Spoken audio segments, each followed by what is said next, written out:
Welcome to Adult ypww Lesson 6. I do not own the rights to this music. The lesson text is coming out of Psalms chapter 18, verses 47 through 50. Today's topic is Identities of the Messiah. The memory verse. I will read the King James Version first and then the New International Version of Psalms chapter 18, verse 50. Great deliverance giveth he to his king, and showeth mercy to his anointed, to David and his seed forevermore. He gives his king great victories. He shows unfailing love to his anointed, to David and to his descendants forever.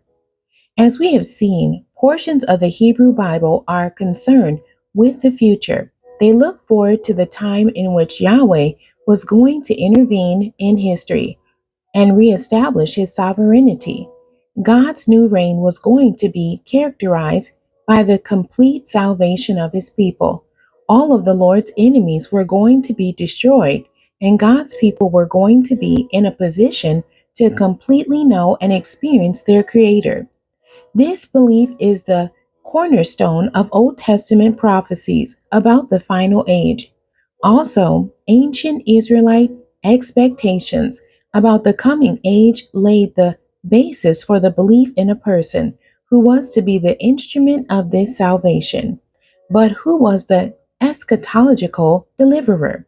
And what was the source of his power? This lesson will center around these two issues. Understanding biblical notions of the Messiah is at the heart of the matter. The meaning of this term, as well as Christ, lies in the Hebrew word Mashiach, anointed one. Mashiach appears roughly 38 times in the Hebrew Bible. The object of the anointing varies. In Psalms 105, verse 15, Abraham, Isaac, and Jacob are the anointed ones. In Exodus chapter 28, verse 41, and then chapter 40, verse 13, and Leviticus chapter 4, verse 16. The high priest is the anointed one. Isaiah chapter 45, verse 1 lists a pagan ruler, Cyrus, as the Messiah.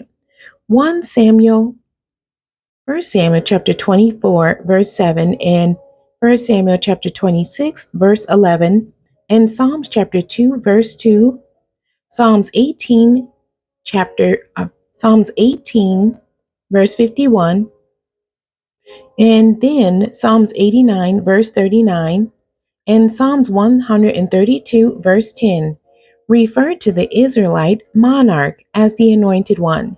These examples suggest that the Hebrew text does not give a unified picture of the identity of the anointed one.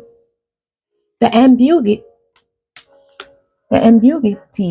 of the identity of the Messiah, characterized by the environment from which Christianity emerged, that is to say, 1st century AD Judaism's, had no idea as to the identity of the Messiah.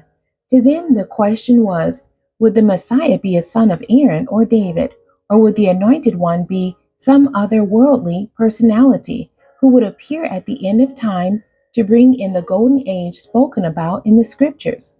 The answer to this question depended upon which Judaism one asked. The Christian community saw the Messiah as being a descendant of David. Notice the emphasis upon Jesus' Davidic pedigree and the genealogies. In Matthew chapter 1, verse 6, and Luke chapter 3, verse 31.